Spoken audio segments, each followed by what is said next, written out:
clarifying that. So that's the word coming in from Sadbhav Engineering. But let's talk about another stock on our radar, Somany Ceramics.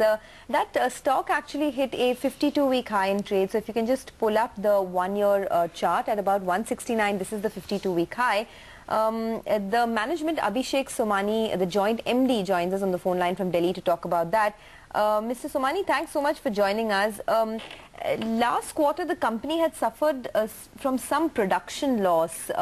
What is the view, or rather, what is the prognosis for this quarter and the quarters to come in terms of whether there will be any spillover effect, and also what your revenue could look like? Yeah, hi. I think the quarter loss, the production loss was on account of the shutdown we faced at the Morbi region, which is where about 600 units are concentrated in India. And that was one of those very freakish moments where Morbi shut down completely. There is going to be a spillover of about 20 to 30 crore rupees in this quarter, because there is a backlog and we just don't have the material to supply. The order books look extremely strong, but with the complete shutdown of Morbi, there is a little bit of a hangover there reeling on in this quarter.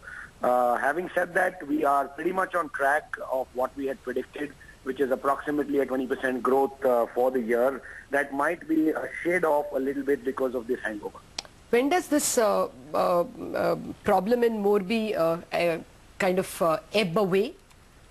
Oh, it's already ebbed away. The shutdown was between the 25th of November and the 25th of December, and that's behind us. So going forward, things are looking extremely bright.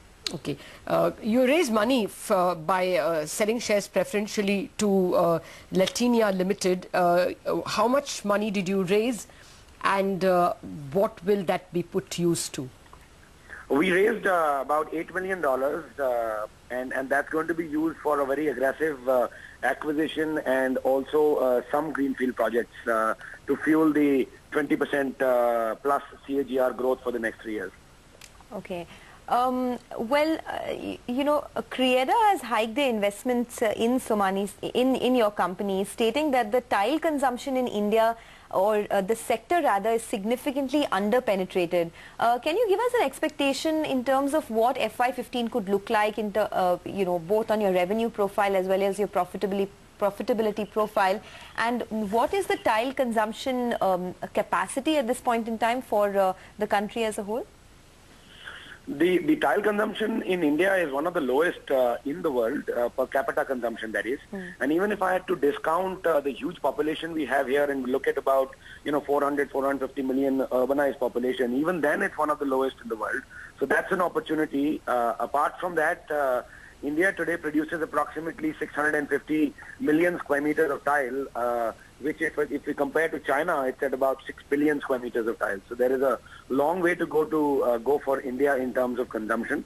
And all the urbanization which is taking place, where we say that India is 30% urbanized and going towards 40-45% urbanized in the next 10 to 15 years, everywhere there would be a tile consumption.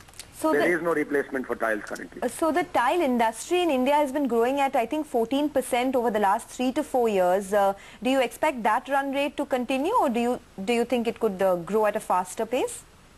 So it's probably a little dull in the last 2 years. It's gone down to 12 to 13% from the 14%. So yes, I do expect that it would pick up. Let's see what the outcome of the election would be, but even without that, it would be between the 13 and 15% for the next few years. Your margins stay at about 8%, or do they rise? So we are looking at PBT margins, because our model is an asset-light model, where a large part of our manufacturing comes out of joint ventures, which we do in Morbi. Therefore, for us to look at the EBITDA would be a wrong pointer. PBT would be a better pointer, and PBT would keep rising slowly and steadily, because with the volume kicking in, we do get a huge advantage on the rest of the cost. Numbers? The numbers next year, FY15, we're looking at a 20% growth over this year. So you're also present in the sanitary ware segment. How is that looking, and what kind of growth prospects are you seeing there?